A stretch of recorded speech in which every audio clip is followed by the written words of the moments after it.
Welcome to The Explainer. Today we're diving into a real head-scratcher for investors, Brazil's oil giant, Petrobras. You've got a company with some of the absolute best assets on the entire planet, but it also comes with one of the biggest risks imaginable. So let's dig in and figure out what that really means for your money. Okay, so let's just get right to the heart of it. If you're a company sitting on some of the world's most valuable oil fields, what could possibly be your single biggest threat? I mean, for any shareholder, this is question number one, right?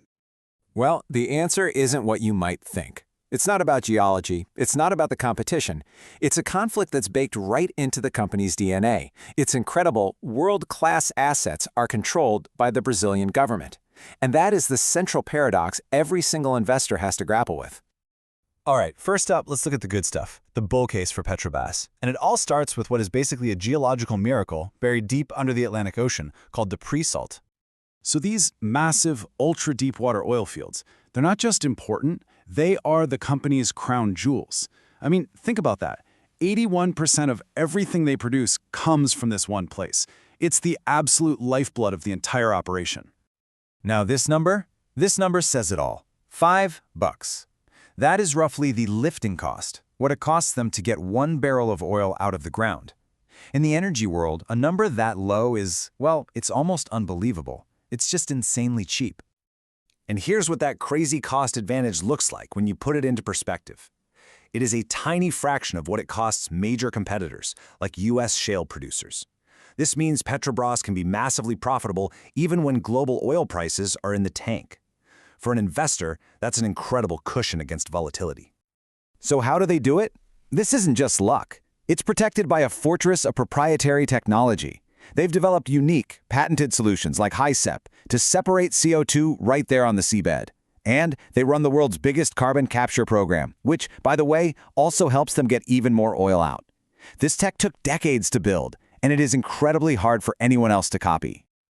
Okay, that all sounds amazing, right? Almost too good to be true. So what's the catch? Because there's always a catch, and this is the bear case. For an investor, understanding the risk is every bit as important as understanding the asset. And here it is. The catch is control. The Brazilian government holds just over half of the voting shares. That razor-thin majority gives it the final say on everything, effectively putting all the other shareholders, people like you and me, in the passenger seat. And believe me, this isn't some theoretical what-if risk.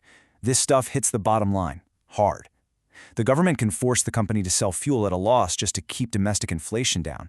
They can scrap high-return projects or change out the entire leadership team based on political wins, not on performance. And that management turnover, get this, 1.2 years. That's the average tenure of the current executive team. Now, how are you supposed to execute a consistent, long-term strategy when you've got a revolving door at the top? You just can't. And for an investor, that is a massive, massive red flag. So you've got this incredibly powerful profit engine on one side, clashing with this major political risk on the other. So how does that battle actually translate into cold, hard cash for shareholders? Well, it translates into an absolute gusher of free cash flow. Just look at fiscal year 2024. After all the expenses, all the investments, Petrobras was left with over $23 billion in cash. That is the cash pile that's available to be handed right back to shareholders.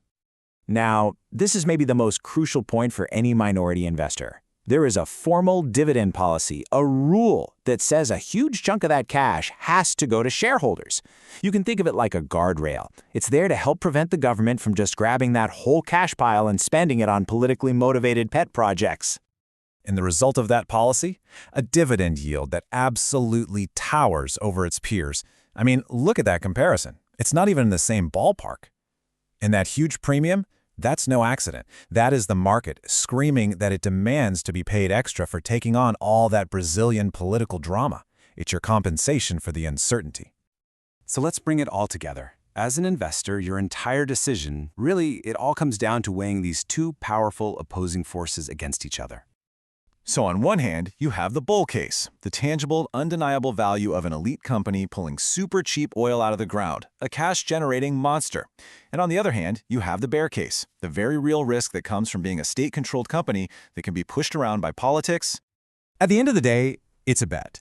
As one analysis put it, it's a calculated position, that the profound value of its assets will, over the long term, outweigh the inherent risks of its sovereign parentage. You're basically betting that the geology and the tech are just too powerful, too profitable, to be derailed by politics forever. So the final question, the billion-dollar question for any investor, is simple. Which force is stronger? Is this a world-class engine that just happens to be state-owned? Or is it a political pawn that just happens to produce oil?